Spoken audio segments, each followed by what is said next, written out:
Hello, everyone. Welcome to the Planning Your U of T Degree webinar.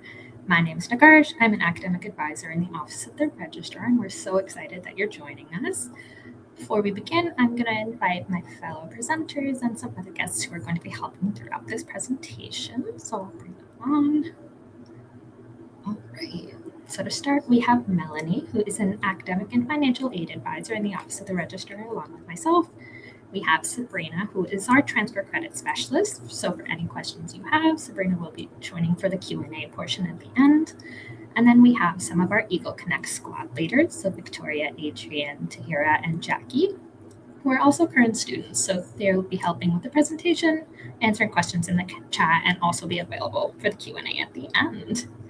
Now we can transition into the presentation. So planning your U of T degree. So to start, we wish to acknowledge this land on which the University of Toronto operates. For thousands of years, it has been the traditional land of the Wendat Nation, the Seneca, and the Mississaugas of the Credit. Today, this meeting place is still the home to many Indigenous people from across Turtle Island, and we are grateful to have the opportunity to work on this land. So the agenda for this presentation is kind of in a few different chunks. So to start, we can be giving you some key dates related to your planning, and we'll go into understanding what it means to plan your degree. So that includes your degree requirements, your program of study, how you can customize your degree, going into some planning resources to help you navigate, and then your next steps, which will be choosing your courses. So to start, the key dates are listed on this page, and the first and most important date is the enrollment date. So for most of you, you'll be entering as first-year students or year one.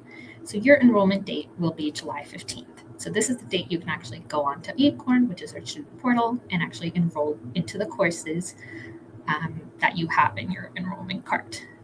For any students who are coming in as transfer students, you might have transfer credits come in. So you might be considered year 2, year 3, which would impact your enrollment date. After you enroll into your courses, you'll need to change your status to registered on Acorn, which actually secures your spot in those courses. And there's 2 ways to do that. One is by paying your fees, so you'll have a minimum payment due, which is due by the August 18th deadline, or if you're receiving a big enough scholarship, or if you're receiving government student funding, so something like the Ontario Student Assistantship Program, so OSAP, you might be eligible to defer your fees. After that, classes will begin starting September 8th. So you might not have classes specifically on that date, but that's when we start off the fall term. This last deadline, the deadline to add or drop F and Y courses, is the deadline to make adjustments to your schedule, and that's September 21st. So F refers to fall term courses, so the ones that run September to December. Y refers to our full year courses, so these ones run September to April. So you still have time to make adjustments to your courses if need be, and by this deadline, you will have attended at least 1 or 2 lectures. Okay, so earning a degree. There are 4 types of U of T degrees. They're listed on the page, so Honors Bachelor of Arts, Honors Bachelor of Science, a Bachelor of Commerce, or a Bachelor of Business Administration. What makes up your degree is these 2 sets of requirements. So there's degree requirements, and these apply to all students at UTM, and these are a set of general requirements. And then there's your program requirements. So these will be more unique to you depending on the program you're pursuing or the programs you're pursuing. So if we look at the degree requirements first, all students have to complete a set of general requirements in order to earn their U of T degree. So this includes completing 20 credits, earning a cumulative grade point average or a CGPA of 1.85 or more by graduation, and some other basics. So the first one is you need to be enrolled in a program of study or minimum combination. So the options are 1 specialist, 2 majors, or a major and 2 minors. The second set is something called distribution requirements. And so part of your degree all students need to get a credit in humanities, a credit in a social science, and a credit in a science, regardless of the programs they're pursuing. So that's 3 credits total, 1 credit in each category. And then lastly, of your 20 credits, 13 credits have to be at the 200 plus level, and 6 credits need to be at the 300, 400 level. The level indicates essentially difficulty or how specified it is. So 100 level courses are usually introductory to that topic. So most first years typically are taking mainly 100 level courses, and then as you progress, you follow 200, 300, and 400. Then we have your program of study. So we have 3 concentrations of programs. So we have specialist programs, we have major programs, and we have minor programs. In total, we have over 180 programs that you can choose from, and given these combinations, you can create a really unique experience tailored to what you like, what you want to pursue post-grad, what you enjoy studying. And a question we get a lot is, what is the difference between a specialist, a major, and a minor? The biggest difference is credits. So for a specialist program, of your 20 credits that you need for degree, depending on the program, specialists can range or can require between 10 to 18 credits to complete. So if you're pursuing a specialist, you might complete half of your 20 requirements, or you might complete a majority just by pursuing that program. For majors, they can range between 6.5 to 9 credits of the 20 credits you need for degree. And then minors are typically between 4 and 4.5 credits towards that program, and then also towards the 20 credits. So as we discussed, you can specialize and focus on up to 1 program if you do just 1 specialist, or you can combine up to 3 programs to really diversify your interests and goals by pursuing either a double major or the major and 2 minors. What sometimes influences the decision is knowing that your programs actually determine the type of degree you receive. So those 4 degrees we mentioned. And in some cases, you might have the option to choose which one you prefer to receive. We actually have a video that I'll pass it over to that recaps it really well. How will my program combinations determine the type of degree I receive? It is important to remember that the program combination you choose will affect the type of degree you get when you graduate. To get a better understanding of how your program affects your degree type, let's look at 3 different students who have enrolled in different programs. Our first student has enrolled in a chemistry major, which is a science program, and a biology major, which is also a science program. The degree she will receive is an Honors Bachelor of Science. Our next student has enrolled in a history major, which is an arts program, as well as a philosophy minor and a sociology minor, which are also both arts programs. Therefore, the degree he will receive is an Honors Bachelor of Arts. Our last student, on the other hand, has enrolled in an English major, which is an arts program, and a psychology major, which is a science program. In this case, he has a choice of either receiving an Honors Bachelor of Science or an Honors Bachelor of Arts.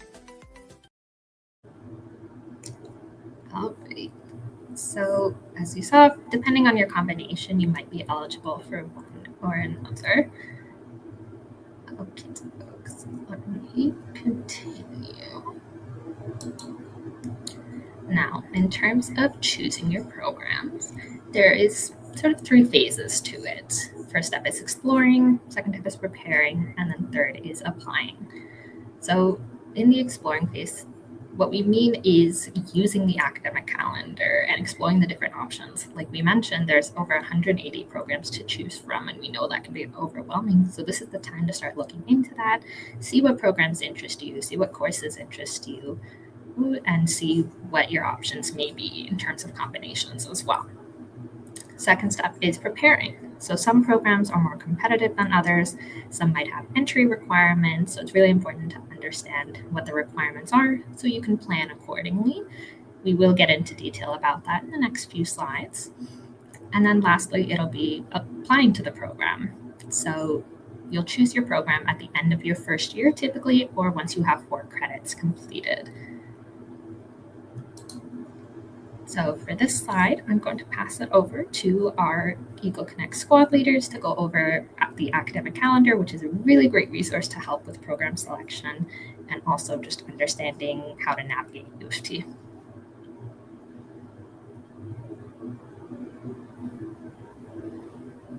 Thank you so much. So obviously we have a lot of students here today that are really curious about picking their courses. And so Jackie, I guess a question I have for you as a student is what was the most useful tool for you when you were planning your first year? I think that's a great question to ask. And as a current student and a peer mentor, I have a lot of experience navigating these resources. So, looking back, one of the ones that I prefer is definitely the academic calendar that we were talking about, which is a site for learning about your program, your requirements, what courses to take, anything else that important about university degree. And it is something that you will use throughout your whole UTM career. That's a great point. I agree. The academic calendar is a tool that I use regularly as well, even in going into my fourth year. How about you show us actually how to use it? Of course, it is actually very simple. I'm gonna show you guys the website. There you go. Here, you can find detailed program breakdowns of all the programs you can think about, and you can go to the Program and Certificate Search tab. And for example, I'm a CCIT student, so if we wanted to do a CCIT major like I am doing right now, we would select Program Type, Major, and search by keyword CCIT. Even has my saved information because I've been using this a lot. We click apply, and this is what I'm looking for, CCIT major. And as you can see, this has all the breakdown of the program, any prerequisites that I need, any courses I need in general to fulfill my major. As you can see, it says 8 credits. And basically, this is like useful as an incoming student, especially when planning your courses in the first year, because you want to make sure that you're on the right path, right? Yeah, I agree. But that was actually very easy to access. But what about electives? Where can students find specific courses? Well, that's a great question, and I'm glad you brought that up. There's another tab, and it's called Course Search. And here you can look for courses that suit your interests or filter by department, anything that you would like. Let's use another example. I really into cinema, so we can do cinema, and there we go. As you can see here, it will bring me to all the cinema courses in different areas. It's Asian cinema, Bollywood in context. So like anything that has cinema in it, I can see the courses in here. Wow, that's great. So as students can see, the academic calendar is really an amazing tool to find your courses. But I guess one last question I have for Jackie is what advice would you give to new UTM students when planning their first year? Well, that is a great question. I think that being a U of T student gives you a lot of flexibility. So I would encourage you, like everyone, to take advantage of this flexibility. You can take courses from different fields, different subjects, and like sometimes you think that you want to pursue something in a very specific field, and then you take some other courses and you discover you really feel passionate about it. That actually happened to me. I took an education studies course, and that was in my first year, and I decided to apply for an education studies minor at the end of the day, and that's what I'm doing right now. So I think in general, the academic calendar is very important, very resourceful tool, and it's the website that you want to go to when you're talking about courses and program relating things. But I would also encourage everyone again to take advantage of this flexibility that is available to you in your first year to explore all the fields and everything that you're interested about. And that would be it for me and from us right now. So best of luck and happy exploring, everyone. Thanks so much, Jackie.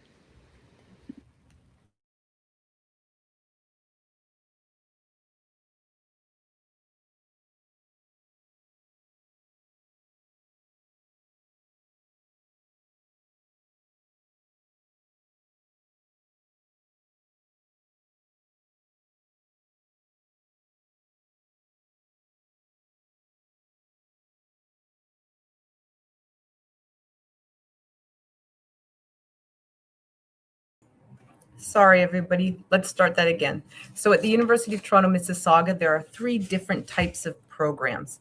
So we're going to talk a little bit about each type of program and the differences in the programs. There are type 1 programs that are open to all students to enroll in.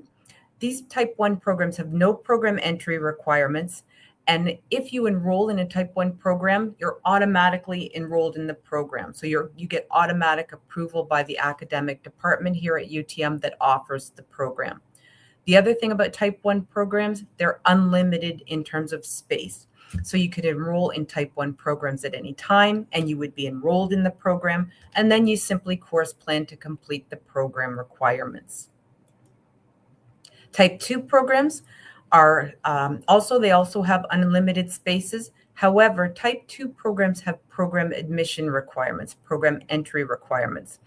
So you need to complete those program entry requirements. And again, we just looked in the academic calendar to determine how to find those program entry requirements. Sometimes it depends on, taking certain courses, achieving a certain minimum CGPA for program admission consideration. And with type 2 programs, you can only apply during a certain time period, which I'll talk about a little bit later. Type 3 programs are highly competitive programs. The reason being there are limited spaces in these programs. Again, you must meet program entry requirements. It could be completing specific courses as indicated in the academic calendar, achieving specific grades, or a specific CGPA to be considered for program admission by the academic department offering the program. And again, type 3 programs, you have to apply during a certain time period, and I'll go into a little bit more detail about that. First, though, an important note, some programs have what's called deregulated fees. So a lot of programs, just to start, have regular fees. They follow the regular fee structure. Fees are charged based on your course load. Regular fee deadlines are outlined in our important dates page on the Office of the Registrar website. Some programs, however, have deregulated fees. So tuition is set at a higher rate for these programs, and the fee structures and the refund schedules are different than programs that have regular fees. So just keep this in mind when you're deciding on which programs you're going to pursue. And that link in the presentation at the bottom right there gives you more information about the different fees for deregulated and regulated fee programs.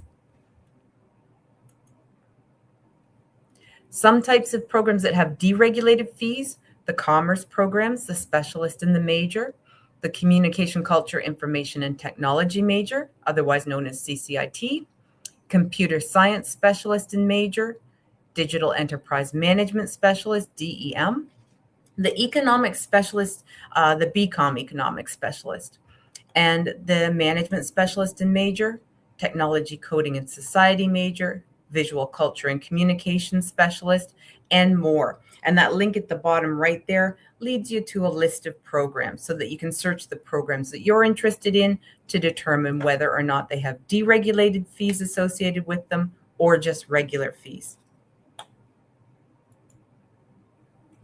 So again, talking about types of programs at UTM, type 1 programs, unlimited spaces, open for enrollment all year. So you can enroll in these type 1 programs at any time and automatically be accepted to the program. No program entry requirements with type 1 programs. Type 2 and type 3 programs, applications open twice a year on Acorn. Round 1 usually begins towards the end of the winter term. You apply for type 2 or type 3 programs. The academic department that's offering the program reviews your application. Hopefully all goes well and you're invited to the program, and then you have time to make a decision and hopefully accept your invitation to the program anywhere around mid to late May or so.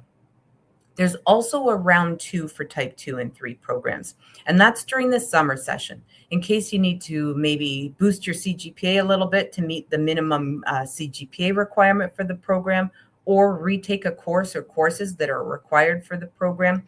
So there's a summer session round for type 2 and 3 programs. The one thing I will let you know, though, is just check the academic calendar. Some Type 3 programs don't have second round applications, but there's very few.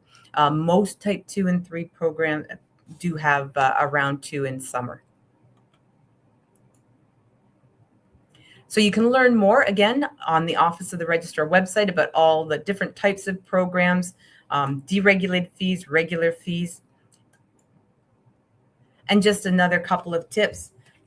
As the squad leader said, take time to explore UTM's programs, plan ahead if possible, take a look at the academic calendar, plan for the courses that you need to take to position yourself to apply for the programs. And again, it's okay to change your mind or not know what you want to study. First year, it's the perfect time to explore, maybe take some courses for distribution. Who knows, those courses you take for distribution purposes, you may find that you're really interested and want to see if there's a program that you can, take along those same lines. So a lot of good opportunities to explore and make your mind up about which programs you're hoping to pursue while you're here at UTM. And also, we're here to help. So there's a lot of opportunities for you to learn more about UTM, learn more about the programs, the Office of the Registrar website. If you haven't had a chance already, I encourage you to go through it, go through the fall-winter registration guide, the new student course enrollment webpage. UTM 1 courses as well are very helpful, as well as launch courses as well. UTM 1 courses as well count towards your distribution requirements, so that might be worth you looking into that. So as you work towards graduation throughout your years at UTM, you have access to a lot of different resources to help you plan and manage your academic progress. The academic calendar and Degree Explorer will be two of the most important resources and tools for you to use as you progress through your degree and your time here at UTM. So Degree Explorer, that's a little snapshot of Degree Explorer on this slide. You can use Degree Explorer to check which degree and program requirements you've completed and which are outstanding. Degree Explorer tracks in real time the status of your progression towards completion of your degree and your program requirements. In order to be eligible for graduation, you must complete your degree requirements, whichever degree you're pursuing, and also the program requirements for the programs that you've chosen to pursue. You can also use a planning tool that's in Degree Explorer to help you forecast which courses you'll take. It'll help flag, whether there's issues with the courses that you're planning. And also take a look at the videos on Degree Explorer to learn more, which are available through Quirkus. And now I'll just pass it over to the squad leaders again, just to tell us a little bit more about Degree Explorer from the student perspective. Thank you so much. So a question that I think that a lot of students might have right now with all this information, or at least a question I knew I had around course enrollment, is how do I know I'm on track? It can feel like a lot of pressure, a lot of prerequisites for only first year, but also for program completion. So how do students keep track of their progress and make sure they're taking everything they need to? That's a great question, Jackie, and honestly, one that I feel like the academic advisors kind of started mentioning, which is Degree Explorer.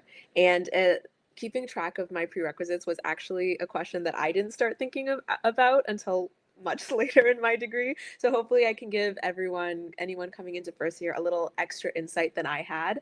It actually wasn't until the end of my second year that I started thinking about potentially taking a minor or thinking about the mandatory courses that I would have to take to complete my degree in my fourth year. And there were so many different pathways available, and I didn't know where to start to see if any of them were viable. And that's when a friend of mine showed me Degree Explorer, which is an absolute lifesaver for any U of T student.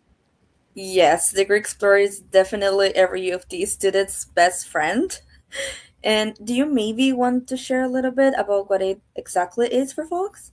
Yeah, so unfortunately, we would have loved to do a live demonstration, but Degree Explorer is down today in preparation for course enrollment. But hopefully, I can talk a little bit about it, and then would really recommend that folks take some time to explore Degree Explorer on their own time. No pun intended. Yeah, that's a great idea. Yeah, so when you open Degree Explorer, it will open to the current status tab where you can see the progress you've made on your degree and your specific program of study. And if you expand the tabs, you can see all the specific courses and credit requirements for each and your status on completing them, whether they're outstanding or completed. That sounds great, but that's a lot of courses to figure out if you have completed or not. Is there Yeah. any way to break down it into like a more manageable view? Yes. So with the planner function, you can actually plan out the courses that you're going to take each year and each semester. As you develop your plan, the progress bars at the bottom of the screen will actually let you know if you're planning on taking all the required courses to successfully complete your degree and your program. So it's not going to be a surprise whether you completed all your courses or not, because that progress bar at the bottom will tell you what you still need to do. Well, most first years aren't enrolled in their program yet, right? Yes, so most first years actually aren't enrolled in their program, but Degree Explorer actually allows you to add tentative programs and plan out what your degree would look like depending on the programs that you want to take. So you can actually map out multiple different paths. For example, if you wanted to see what courses you would have to take if you switched programs, if you added a program, or even just explore all the different possible course combinations you can take and still complete your degree and program requirements, because there really are so many different combinations available. And like the academic advisors mentioned, it will even flag for you if you don't have the required prerequisites for a course, which is super helpful because it's not going to be surprising. Oh, that's a lot of really useful information. Thank you. Is there any other advice you'd give to first year students about using Degree Explorer or just about planning or picking the courses more generally? Yes, there's so much to say in such a short time, but I think I would highlight that I know it seems overwhelming and there are a lot of options, but I would encourage students to kind of see the plethora of options as a wealth of possibilities. U of T, we mentioned distribution requirements, and so U of T kind of encourages a certain degree of exploration within your degree by requiring that all students, like regardless of the program they're completing, to take at least one science credit, one social science credit, and one humanities credit. Like it was mentioned, these are your distribution requirements. And instead of seeing them as like a hassle to complete, I think it's a great opportunity to try something new or learn more about something that you're already really interested in. And I know so many friends, like you mentioned, Jackie, who kind of took a course in first year just to fulfill a distribution requirement, but they ended up really enjoying the subject so much that they graduated with like a minor in it. Yeah, and that's great. Like, are there any specific courses that you would recommend first years to explore? Not exactly, but I would suggest checking out the UTM1 courses. So these are first year foundational courses that are tailored towards helping first year students develop academic skills and learning strategies. So they're a little bit smaller and they can definitely help with the transition to university level expectations. But yeah, best of luck to all incoming students, and we're so excited to have you joining us at UTM. All right, thank you so much. As our squad leaders have said, and as Melanie mentioned, Degree Explorer is a really, really, really great tool. So if you haven't already taken a look at it, I'd encourage you within the next few days to start playing around with it. It does take a while to get used to, which we totally get, but it's a great tool to explore what different program combinations look like, course-wise, credit-wise, and help you plan your next steps. So, some information for our transfer students. So, transfer credits are usually awarded for courses completed at other recognized post-secondary institutions where the course content is equivalent to that of a similar UTM course. So, if you are a transfer student, we have a couple of resources listed there which will help you navigate how to plan your courses. So, the transfer credit guide is a great first step. It has step-by-step information on transfer credits. It has a frequently asked questions page and much more. The new student enrollment workbook is a great resource both for transfer students, but for new students in general. It really does break down how to pick your courses, how to navigate, your program combinations, course loads, all that fun stuff. And then course enrollment for new students. The video playlist also has a lot of information. We do have a video specific for transfer students as well. listing out different scenarios and how you plan your courses that way. As a reminder, we do have Sabrina here, who is our transfer credit specialist. So if you have any questions about that, please feel free to put them in and we'll try to address them in our Q&A portion. Next, for any international students, we have an international education center that also offers a lot of supports. We have immigration advising, and we have free immigration advising and programming to support our international students. So if you're looking for support with understanding applying for your study permit or visa, some transition support and programming, navigating the university health insurance plan, also exploring employment supports and some global learning opportunities as well. So if there's anyone interested in study abroad opportunities or looking to get some of that international experience, the International Education Center is the place to be. Now, I know that was a lot of information and we don't expect you to memorize it all at once. This session is being recorded, so if you do need to come back to it, it will be available. But let's recap what we've covered. So the main message is set your sights on the direction you want to go, but leave some room for exploration. So we covered what degree and program requirements are, understanding that there is a general set of degree requirements that apply to all students. So completing 20 credits, the distribution, and then understanding that the programs you choose will have their own completion requirements. Understanding how to choose your programs. So first year, again, it's a great time to explore. This is the space to take courses in subjects maybe you haven't taken before, maybe you're kind of interested in, want to test it out.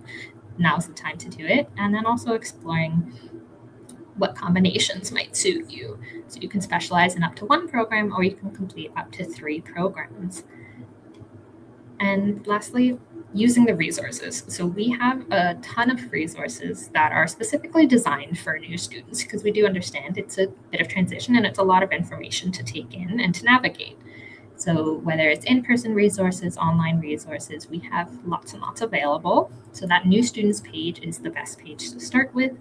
It has everything you need to know about course enrollment. We have a bunch of webinars coming up as well. So we have this, and then we have specific course enrollment workshops that are themed by, we have a business one, we have an arts one, I believe, and then we have a sciences one. So as you can see, you can register and learn more using that link. But those are really great spaces to learn more. And then also the course enrollment workbook is a really, really great resource. And obviously, if you haven't already connected with Eagle Connect, Eagle Connect is a really great resource as well. You get to talk to current students, learn about their experiences, and they're there to help you transition into UTM. Now, in terms of next steps, explore the calendar. First and foremost, take your time with that. As we've mentioned, there's over 180 programs, so we know it's not something that we expect you to do or decide overnight. Take some time, learn how to navigate it, learn how to find the information you need, and get an understanding of what the program options are. So that's your next step, is exploring the program options, seeing what combinations you might want to do, see what the requirements are for those programs. Do they need courses? Do they need specific grades in those courses? Or do they need a cumulative grade point average? And then also exploring course options. So how many courses should you take? What's a full-time course load? How to read the course code. A lot of that will come from the new student workbook, but it's something we will go into detail about in the course enrollment workshop. So I highly encourage you to register. We have 2, I believe our business and science ones are hosted tomorrow. And then the following week, we will have our art session. The content will be the same. So if you can't attend your specific one, you can still get the same information, but they are just detailed a little bit towards the different categories. As always, connect with us. So if you ever have questions, if you don't know where to start, trying to find a resource, reach out to us.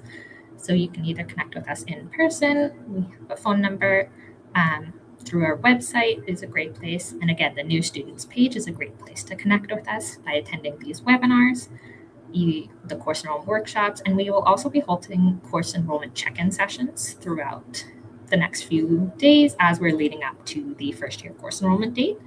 For specific sessions, we'll be joined by transfer credit specialists, international education center specialists, and so those are a great place to connect with the advisors, ask us any questions you have, ask your peers any questions you have to help you navigate as you plan your courses.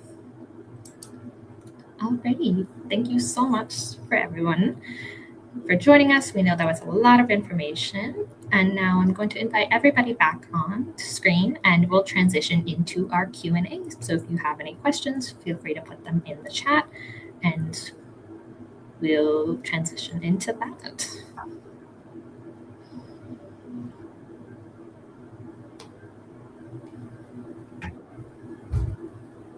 Okay, so we've got our first question here. Does the tuition fee change depending on if you take a double major compared to a single specialist?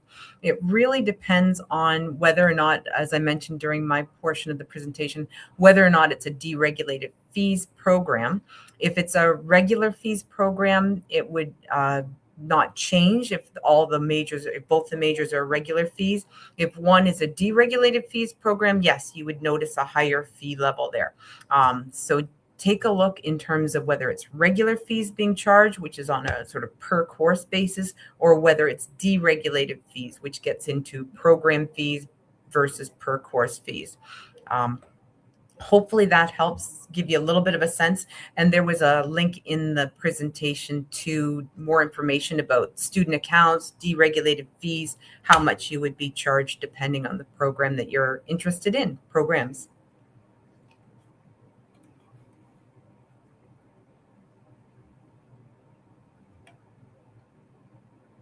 How do we tell which programs fall into which type? That's a great question. Yes, there is a link that was in this presentation to program types of programs. It's on our Office of the Registrar website. Maybe we could share it again in the chat for you. But yes, there it is. And you can just double check the link and it will tell you whether a program is type 1, type 2, type 3. We've had some questions in the chat about English major, geography major, all type 1 programs, no entry requirements. You can enroll in them at any time, but there is a list on our website.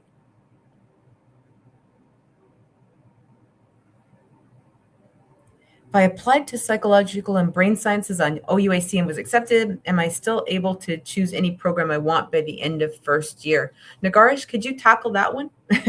For sure. So this is a question we get a lot. The program or the category that you get admitted to is an admission stream. So it's not actually a program. What that means is that you're also not, or as we mentioned, you would apply to your programs typically at the end of your first year or after you've completed 4.0 credits. That being said, you aren't restricted to applying to programs within your admission stream.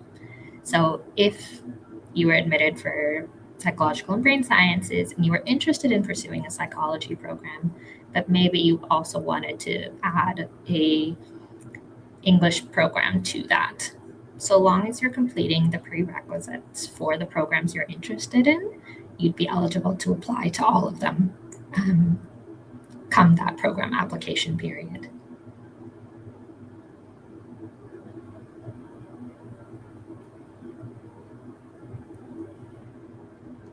So another question. I applied with BCom Finance and one of my required prereqs is Math 133Y, which seems to only be available at St. George. How do I go about this? Just to let you know, there have been some changes to the math courses that are required for the commerce and management, and you can double check. There are alternatives. Math 133, I think it's being discontinued or phased out. Nagarish, can you correct me if I'm wrong on that? I think it's been replaced. I believe that is, but I'm not too sure if that is the goal. It's still in the program admission requirements, but there are alternatives to the Math 133.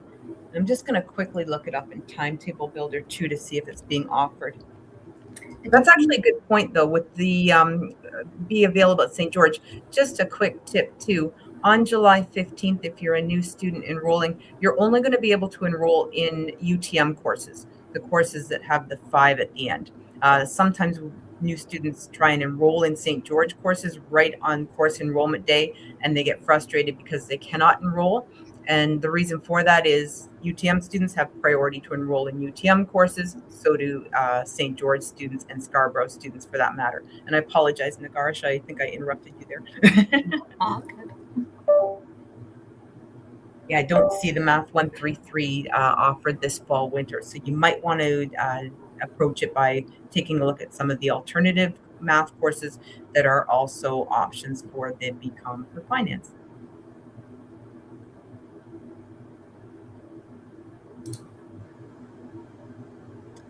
Are there only specific programs we can pair with each other? Like I was told I can't pair my CCT major with a major in forensic science. That's actually an excellent question. It's really, and it sort of speaks to why it's so important to go to the academic calendar, look at the programs that you're interested in, and determine what the program admission requirements are, any notes that the academic department has included about the program. For example, you're absolutely correct. With the forensic science major, there are specific programs that the department allows to be paired with that forensic science major. CCIT major is not one of them. I believe the notes in the calendar do say if you want to pair a program that's not listed by them in the calendar, you'd have to actually approach the department and talk to them about it. So yes, very important. There's not too many programs that are very specific in what you can pair with it, but forensic science is definitely one of them.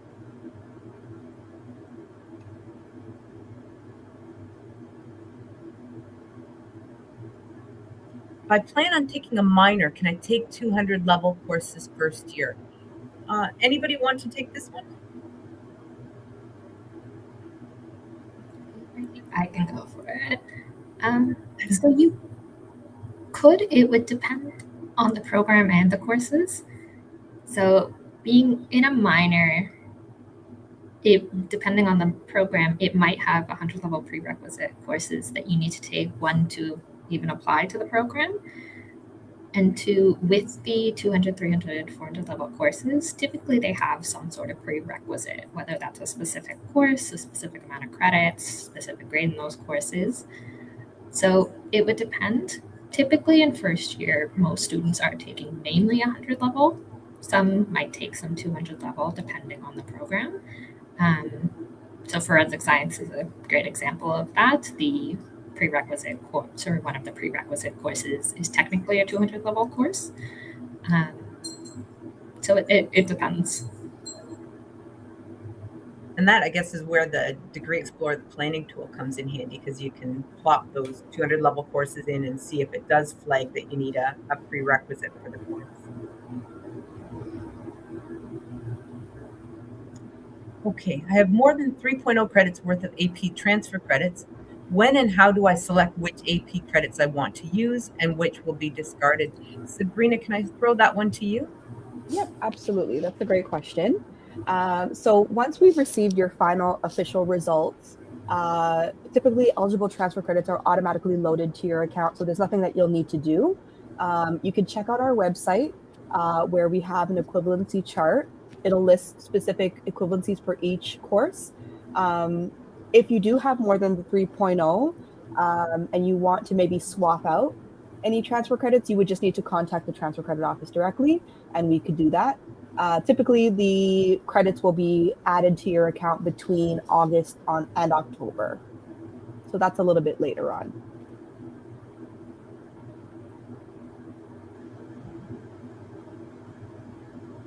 Okay, how many credits do I have to complete during my first year?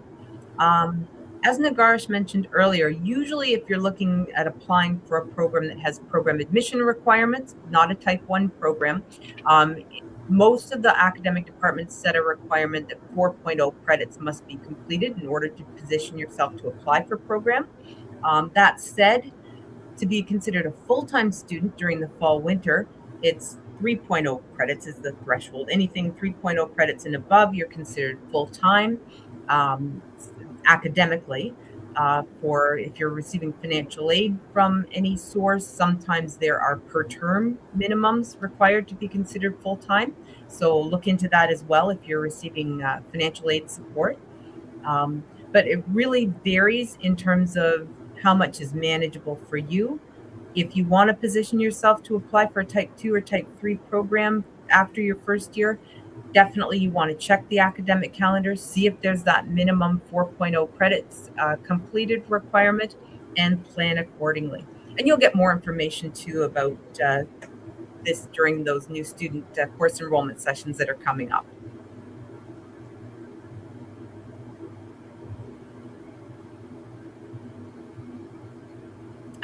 Do we get an email whether or not we get accepted to a type 2 to 3 program?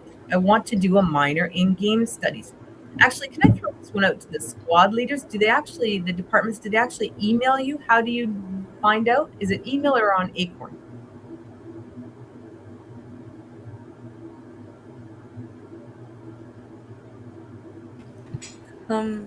If I remember correctly, please correct me if I'm wrong. I have really bad memory. I had to go into Acorn to actually see if I was accepted or not. I didn't really receive an email, but I'm not 100% sure. If someone else's experiences was different, it would be great. I got an email of being accepted, so look out for it. I know academic advisors, we can see on the student record on Acorn that you've been invited to a program, whether you're enrolled in a program. So Acorn, it might be the most reliable to see the status of your application.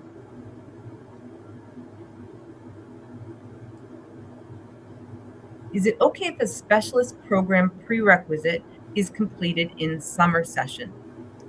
Generally, the answer to that question would be yes. The only thing I'm thinking of is if it's a program where they don't have second round program enrollment, program application, pardon me. So again, I think we're underscoring this a lot during this session, but always check the academic calendar to determine your specific program, your specific specialist. Do they take second round applications? Can I complete some of the requirements in summer? Or is it, and again, the program that keeps coming to mind is forensic science, only first round applications. So you want to always consult the academic calendar for the program or programs that you're interested in applying to, just to see what the academic department stipulates in terms of when they accept applications and whether there's any considerations. The other thing to note too is whether or not the prerequisite is going to be offered in the summer. Not all courses are offered in the summer. A lot of the mainstream courses required for program admission definitely are, but there's never any guarantees that a course will be offered in the summer session. The other thing here to slip in as well, and again, you'll hear a lot more about this during new student course enrollment sessions coming up. Summer is very, very fast paced because it's a condensed study period. So it's a 4-month study period at maximum with, as opposed to an 8-month fall winter session. So just keep that in mind too, if you're thinking about leaving some of the courses required for program admission into the summer and applying during round 2 of program selection next year.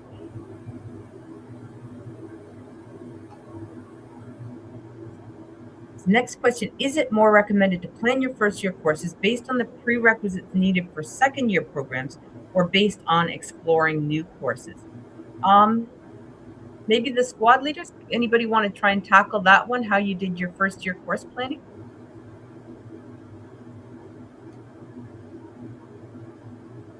For me personally, I prioritized my first year courses on the prerequisites, and then I did have a bit more freedom with maybe like 2 courses per semester to either fulfill my distribution requirements or take a course that I was interested in and go towards my overall 20 credits. Yeah, I will also say that depending on your program, For example, I did psychology, and the only required prerequisite for psychology in first year was Psych 100, and so I had a lot of flexibility in the other courses that I chose to take. I know it's sometimes different with more math or science-heavy programs, but I will say, depending on the program you're taking, you're probably going to have some flexibility and some open credits. So it would be a great opportunity to both fulfill your prerequisites, but also fulfill your distribution requirements. And your distribution requirements can be in courses that you're just interested in.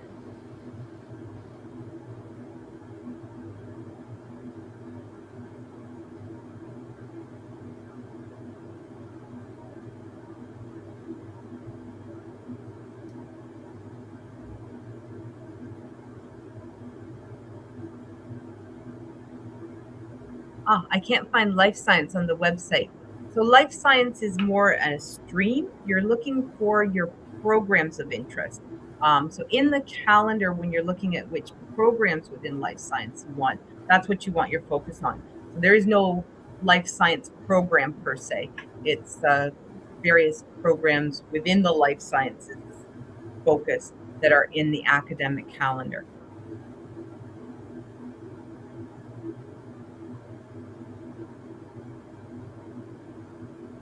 What happens if I take the specialist requirements but don't get accepted into the specialist? The major for that program, forensics, has different requirements. So that's actually a good question. I guess you could plan to try, and again, depending on how many courses, you might want to plan to try and cover all the courses for the forensics, the specialist, and the major, just so you have a sort of backup plan in case you don't get accepted into the specialist. And it's always good too, and I didn't mention it during the presentation, but whenever you're applying for a type 3 program, a very competitive program, overall, it's always a really great idea to have a backup program that is totally removed from your main program. So forensic science, have a backup program that is not forensic science, just so that you can keep moving forward in case you have to apply after the second year. So it's really up to you, but it's always good to have a backup program plan. I'll also add, we do have a lot of supports around program selection, program enrollment, and then also if you don't get into your program, planning your next steps. So we do offer a lot of supports for that. And if you ever find that maybe you don't think you're going to get into your program or you're not on track, please reach out to us. The academic advisors are here to support that. Thanks, Nagarj.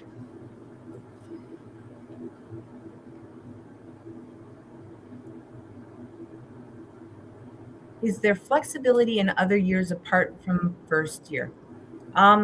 Flexibility in terms of courses.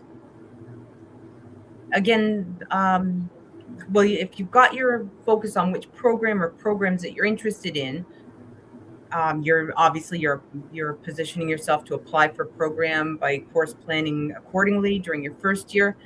Hopefully you get into your preferred programs, and then there are program requirements to complete. So there's flexibility in terms of fulfilling distribution requirements, what courses you choose there, electives as well. In terms of flexibility within the program, that would be a question that you'd want to discuss with the academic departments. And this is actually a good opportunity to let you know as well. There's academic departments in the office of there's academic advisors in the office of the registrar. Nagarj and I are academic advisors in the office of the registrar. There are also academic advisors in each UTM academic department. So once you're invited and accept your program, they can actually help support you through course planning to complete your program requirements. So in terms of that flexibility question, say you want to take a course at the St. George campus, you would go to the academic advisor in the UTM academic department to determine whether the UTM department will accept the course from another campus towards your UTM program requirements. So there could be flexibility, in that sense as well with your program, but you'd have to check with the academic department. Anyone else who wants to jump in, by all means. Any of our squad leaders have experience with that too. Yes.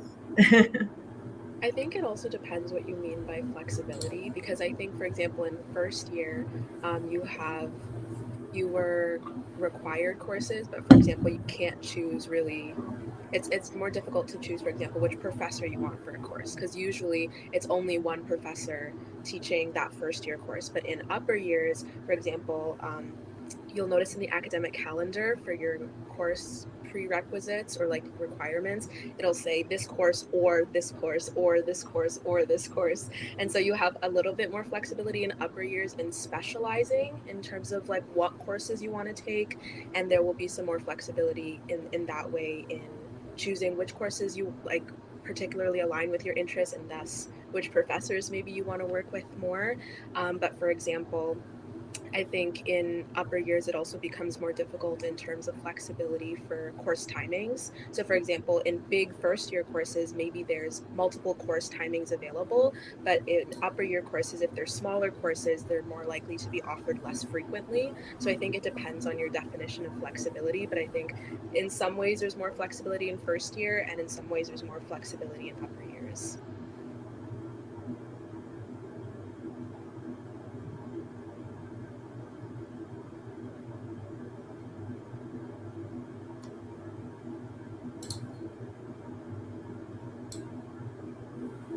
The next question, why are some course sessions randomly blocked in the timetable? They don't have prerequisites.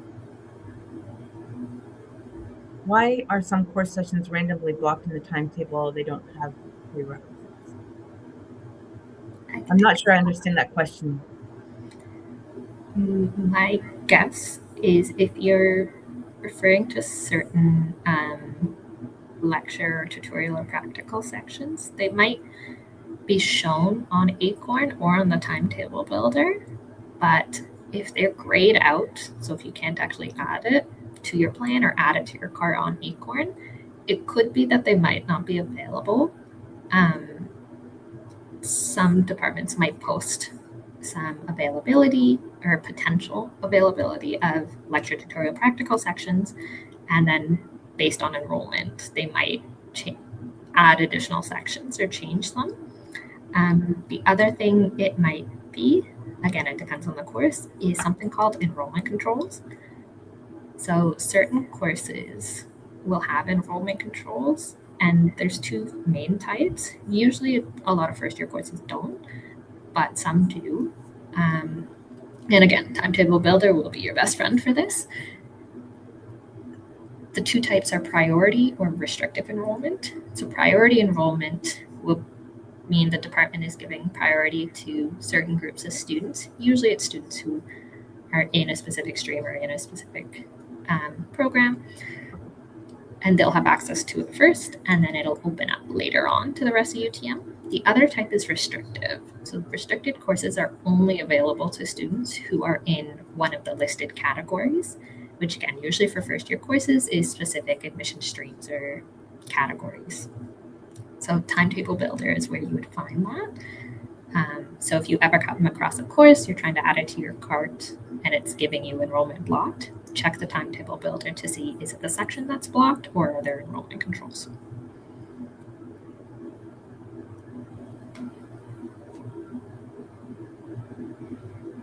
If a course has lectures and tutorials or practicals, how do you know?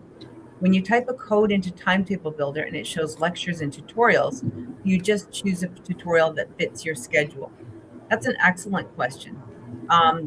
You use Timetable Builder. The Timetable Builder will tell you whether a course, a lecture has a tutorial and practical associated with it.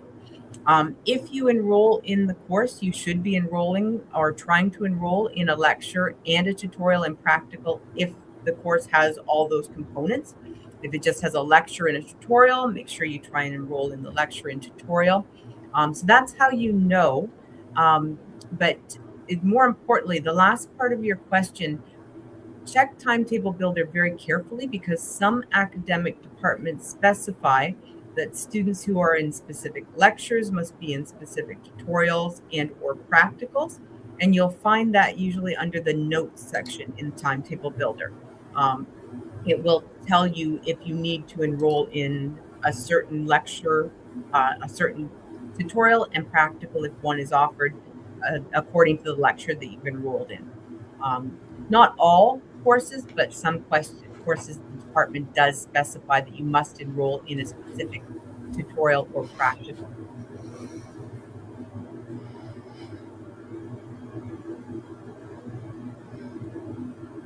I recently saw an Instagram post from UTM about first-year students applying to co-op, but only certain programs are eligible for it. If I'm not sure what program I'm going into, can I still apply for it? Perfect. Yes, there are specific programs that now have a co-op option, and on our experiential education unit website, it will list the programs that offer the co-op option. You'll come across it too, depending on the programs you're interested in. It will be specified in the academic calendar and what the requirements are to apply for it. There are some programs that have different requirements for the co-op option. So consult the academic calendar, the 26-27 academic calendar that's online, and as well additional information is on it's called the Experiential Education Unit website at UTM.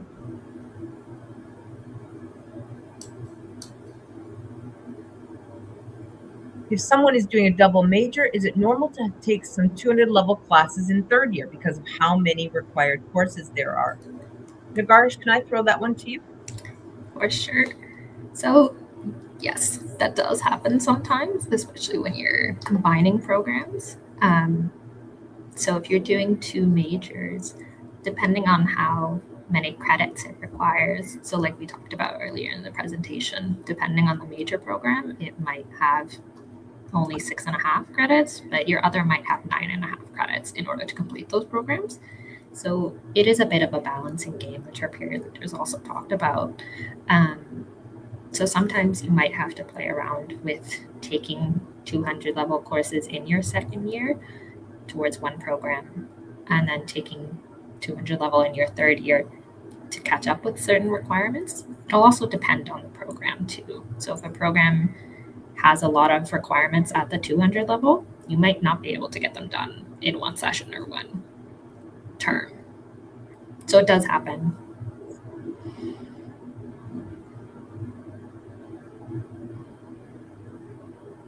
Since CCIT is a deregulated fee program, will I need to pay extra if I choose to do 2 minors or another major to complete my credit requirements?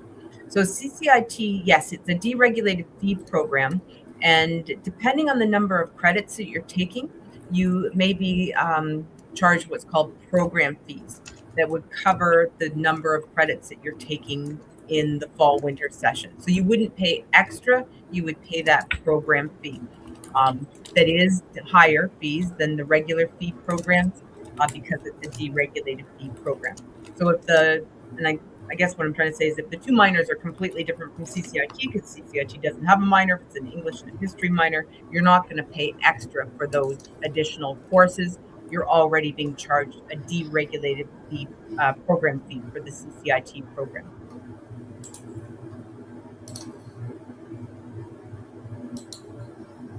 Do you recommend taking 5 courses per semester, or take 4 and then pursue online or summer school? We have spring school as well, on or night or online. Yes, so there are F-term courses. F-term, fall-term courses run from September to December. There are S-term courses in the fall-winter session that run from January to April.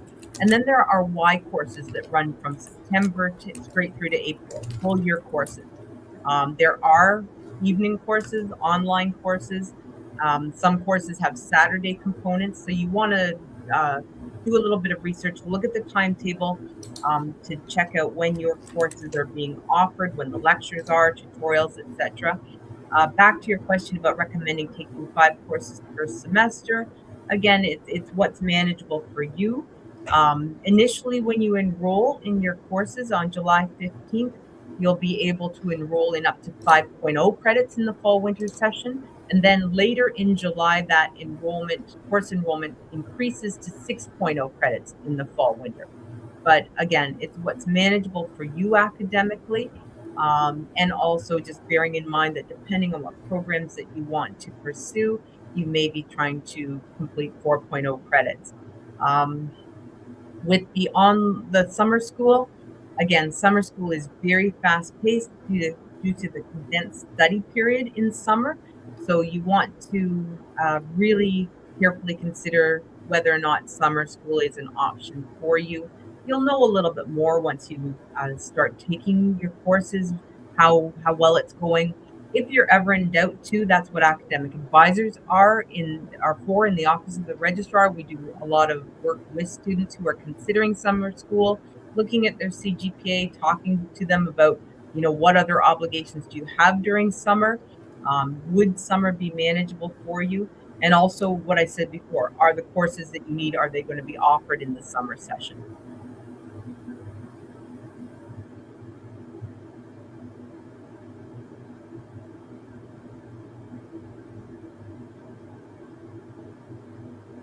Is there a difference between taking the economics and political science specialist versus doing a double major?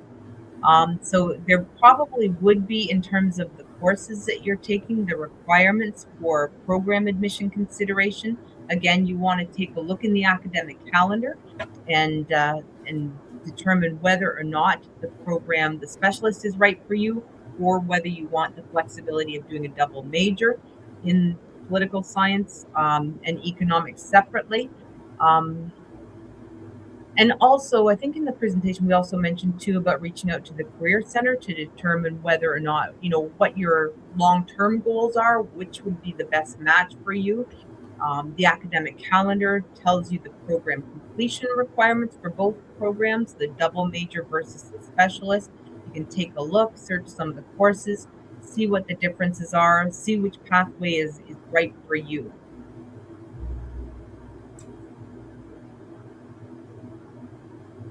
So we don't request to enroll for the program of our choice right now. We just build towards it in first year, like with enrollment requirements. Yes. Unless it's a type 1 program where you can enroll in the program at any time and then course plan to complete the program requirements. But if it's a type 2 and or type 3 program that you're interested in, then you would, again, consult the academic calendar to determine the program admission requirements, course plan to complete those program admission requirements, and hopefully be in a position to apply for that type 2 and or 3 program at the end of your first year at UTM.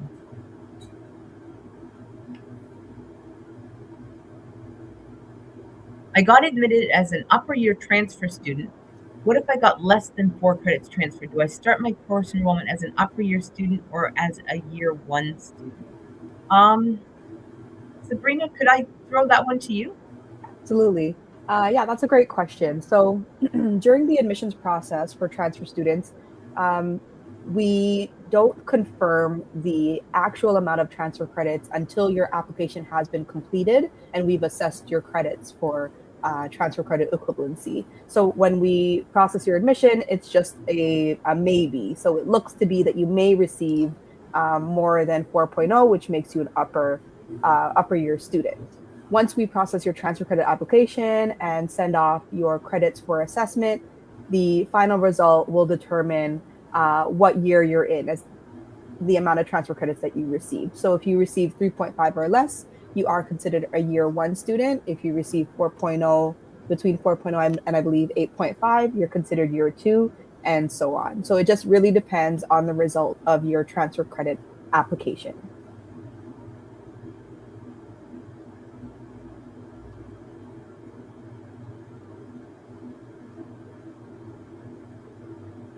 In the academic calendar, what is the difference between focus and certificate program types? Nagarsh, I think I might need your help with this one. I think focus has fewer credits that you need to complete.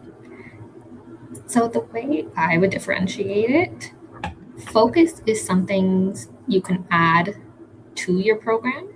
So I believe anthropology is one of the programs with a focus. So if you're pursuing anthropology, can just double check what the focus actually is for anthropology, but the focus essentially is a notation you can get that within your program you completed a set of courses with a focus in whatever that specific focus is, versus a certificate is something you can add separately. So certain certificates might require that you're enrolled in certain programs. A lot of them don't, though. And for those certificates, it is just you complete a set of requirements and then you get that extra notation that you completed a certificate in whatever that category is. So that's a way to think about it, is that focuses are more tied to a program and are sort of an extra notation as you're pursuing a program. Certificates are something you can add as a separate stream. So if you were doing a specialist program, you could do a specialist and then a certificate with that. So that's how I would differentiate it. I don't know if you want to add anything to that, Melanie. No, I think that was excellent. Thank you, Nagarj. And you can search focuses in the academic calendar as well. I just did when you talked about the anthropology. What is meant by minimum payment fee? How much is it and when to pay? So when you first, that's actually an excellent question. When you first enroll in courses, you won't see how much you're being charged. There won't be an invoice there. It will come hopefully shortly thereafter, maybe a couple of weeks after. But the minimum payment is based on a portion of the courses you've enrolled in. So it's a percentage amount of the courses that you've enrolled in. So once your invoice appears on Acorn based on the number of courses that you've enrolled in, you'll know how much it is.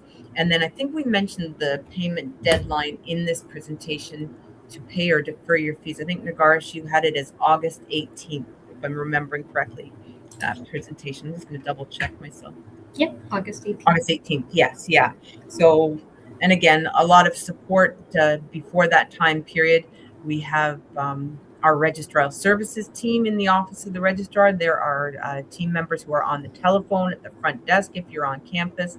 So if you have questions or you're confused about the minimum payment, how to make it, all those logistics, we're here to support you right up until the deadline and beyond, just to get to understand your options there. That student accounts website that we also put in the presentation, it has a lot of information on making your minimum payment. The fall winter registration guide on our UTM website goes through steps to help get you comfortable with what your options are in terms of meeting that minimum payment, deferring your fees, etc. And thank you. The fall winter registration guide link is there on the screen for you to reference.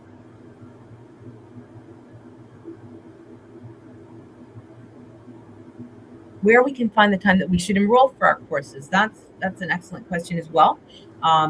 For first year students, I'm just going to take a look. You should be able to see your course enrollment start time on Acorn as of July the 10th. So that will give you the time on July 15th that you can begin enrolling for courses. That time is specific to you. So if your friend is enrolling too, they may have a different start time. The start times are staggered just to make sure that it's manageable for the Acorn system to have students enroll, so that not everyone is enrolling all at once at the same time. So check Acorn as of July 10th for the time when you are able to access Acorn and enroll on July 15th. If I choose to take the specialist pathway, do I still have remaining credits for elective classes? You may very well have remaining credits depending on how many credits are required to complete the specialist. So it depends again on the program that you're pursuing. And I guess I should also mention too, one of the requirements in your degree requirements that you'll see in Degree Explorer is that in order to be eligible for graduation, you need to complete 20 credits for degree. Sometimes students do exceed 20 credits for degree. That's okay as well. You don't have to, but if there are courses you want to take, electives that you want to take over and above the 20 credits, that's fine as well. But yes, it really depends on the specialist that you're pursuing, how many credits are required to complete the program.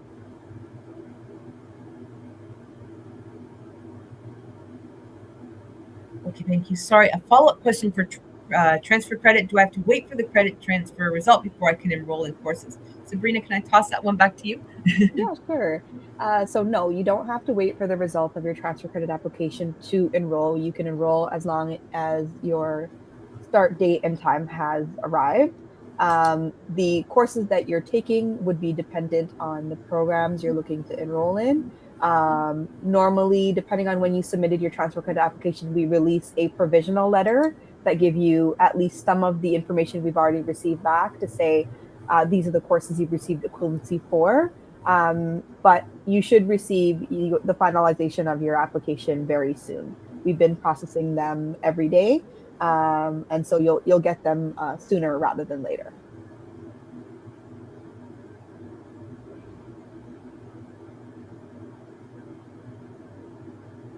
What can I do about having one missing high school prerequisite for a course I may need for a program? Minor in bio, but didn't take grade 12 chem. So this one, you could potentially take virtual high school. I know that could be an option. If you have a missing high school prerequisite, though, when you do complete virtual high school, you always want to self-identify that you completed that prerequisite before you formally apply to the program, because the UTM academic department offering the program won't know if you're completing the missing prerequisite post-admission to UTM. You'll have to self-identify that you have completed it through virtual high school. Sometimes this comes up as well if students are hoping to apply for psychology. You need grade 12 bio and advanced functions. If you don't have it, you could do the grade 12 bio and advanced functions through virtual high school. But again, you have to self-identify to the academic department here at UTM that you've completed that high school prerequisite post-admission to UTM. I'll just add too, some departments will list that on their website as well, knowing that there are some students who might be missing requirements, and sometimes they'll list next steps of options to complete them, how they want to be notified. I believe bio is one of the departments that does list it, so check on their website to see if they have like an FAQs page. Usually it's listed there, or like Melanie said, contact the department advisor, and you can plan from there.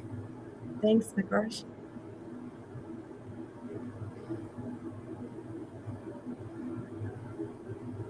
I'm going to apply to a Type 1 program. Do I have much more freedom in my first year for courses? Well, if you enroll in a Type 1 program, and we did get into this during the presentation. If you enroll into Type 1 program, and I don't think there are any Type 1 specialists left. I can't recall if there's any Type 1 specialists remaining. So if you're enrolling into a Type 1 major or a minor, in order to be eligible for graduation, a student has to complete what we call an acceptable program combination. So one specialist is enough, or two majors, a double major, or a major and two minors are the sort of traditional program combinations that lead to graduation.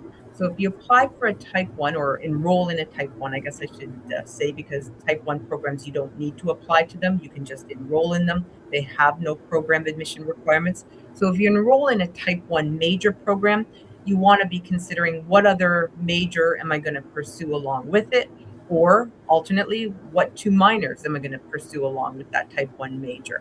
And that would, again, open up opportunities for you to course plan to complete the program requirements for those additional programs, or if those additional programs are Type 1 as well, course plan to work on completing those programs as well. So it gives you a little bit more freedom in the sense of you're not trying to meet minimum grade requirements or a minimum CGPA requirement. You're already enrolled in a Type 1 program. You're just course planning to complete the requirements. It's more a case of what programs are you going to pair with that Type 1 program.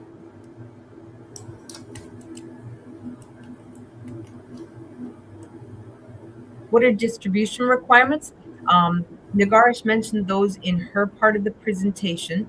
The distribution requirements, there's a requirement as part of your degree requirements to complete 1.0 credits in humanities courses, 1.0 credits in social science courses, and 1.0 credits in science courses as part of your UTM degree.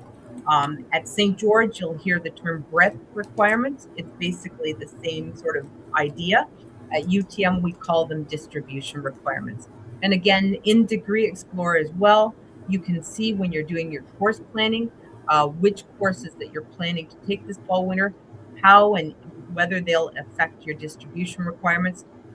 By virtue of the programs that you're hoping to pursue, you'll probably automatically fulfill at least one of your distribution requirements.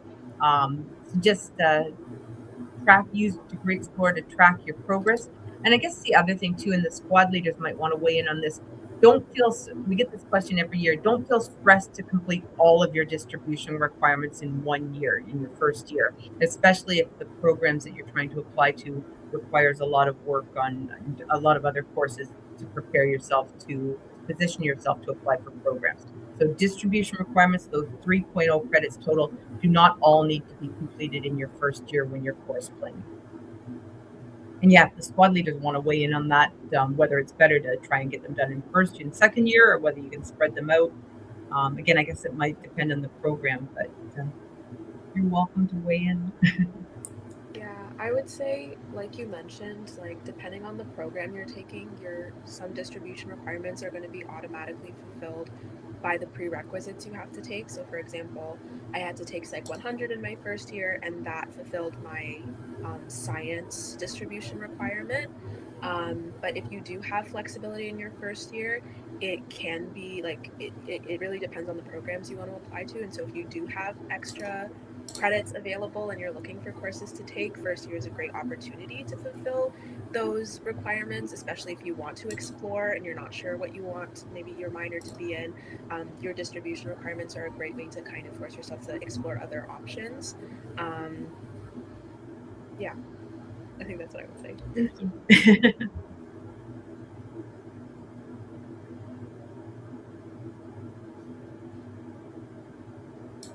How do I send my final A-level results to the university? Sabrina, can I toss that one back to you? For sure. So great question.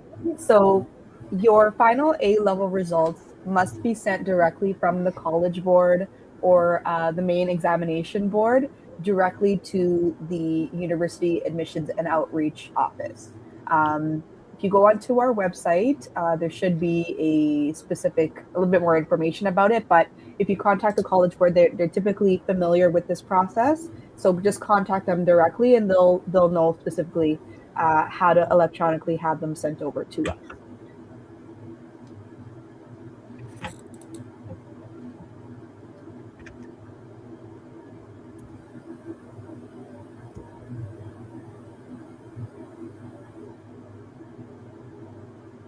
In relation to the question about not being able to pair certain majors together, what if one wants to do a double major? What happens if some courses are overlapping? Will I get enough credits to, I guess, graduate? Yes. So that's actually a really good question too. And it also leads to one of the requirements in Degree Explorer that's called 12 distinct credits between your majors.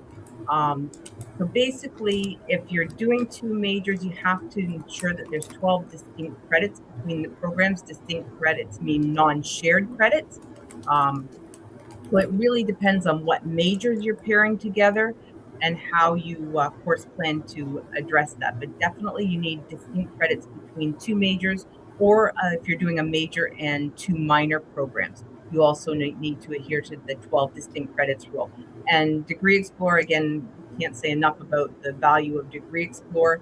Degree Explorer tracks that for you. So as you're course planning throughout your years here at UTM, it will keep account of how you're meeting that 12 distinct credits rule, how many credits you have towards the 12 distinct credits. Once you get into Degree Explorer, I think it'll become a little bit more apparent. Some of these requirements we're talking about, 20 credits per degree, distribution requirements, 12 distinct credits, and how much of a help Degree Explorer is in tracking your progress towards completion of those requirements.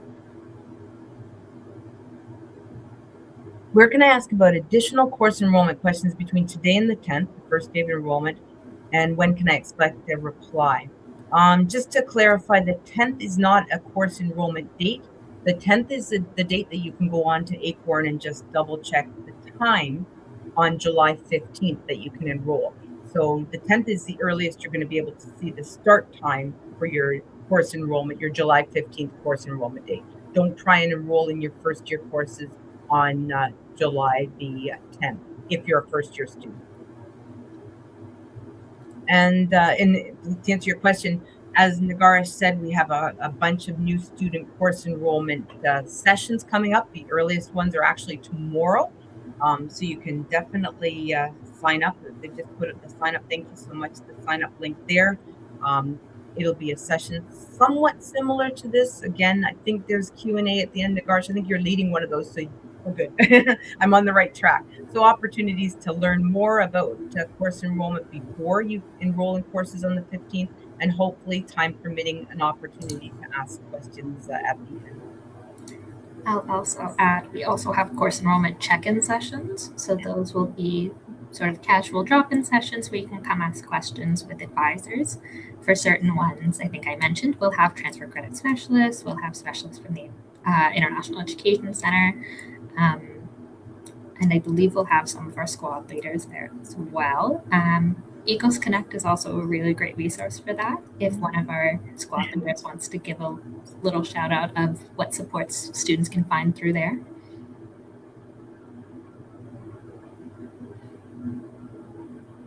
If I'm not wrong, I believe they can meet with you as well or connect with you somehow through there. Yeah, so basically it's a 12-week program, and you can access the content weekly. So we would post something on Quarkus and you can access all that content. However, if you want to connect one-on-one, we also have appointments. So it's on the Quarkus, all the instructions, but you can basically connect with us, book an appointment with any of us. It doesn't have to be your squad leader either. Like, you can book with whoever matches your schedule better. We will try our best to answer all your questions. That's what the one-on-ones are. And we're also going to be present in all of the other workshops that the Office of the Registrar is going to be presenting as well.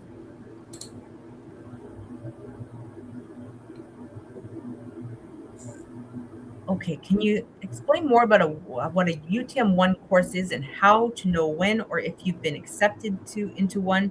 What is a launch course?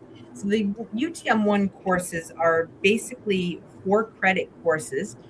You'll see them on Timetable Builder. So if you search those courses on Timetable Builder, you should be able to see those courses. They're 4-credit courses as opposed to launch courses, which are not for credit courses.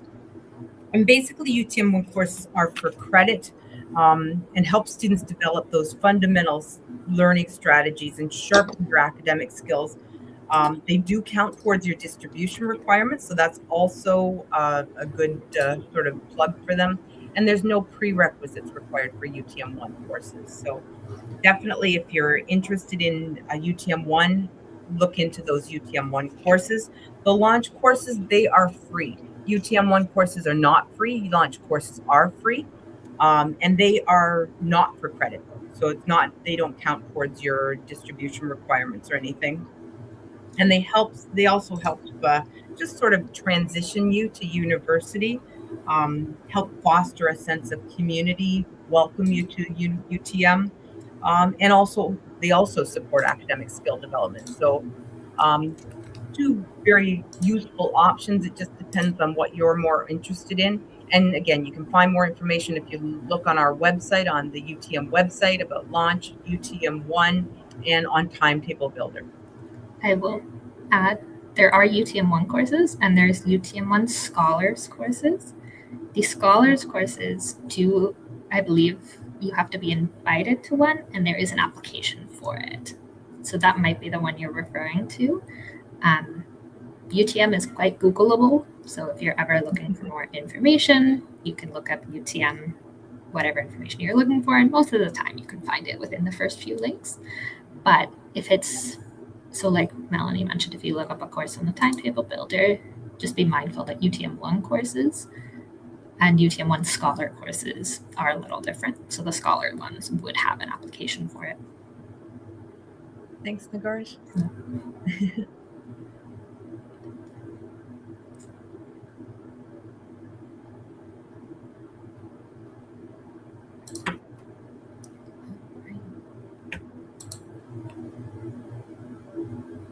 And I think I just got a message. I think that Degree Explorer is up now if anyone wants to try that. And we are sort of at the end of our time today with you, but we hope this has been very helpful and informative. As we've said, there are additional sessions starting as early as tomorrow. So please don't hesitate to join us for additional sessions. And welcome to UTM.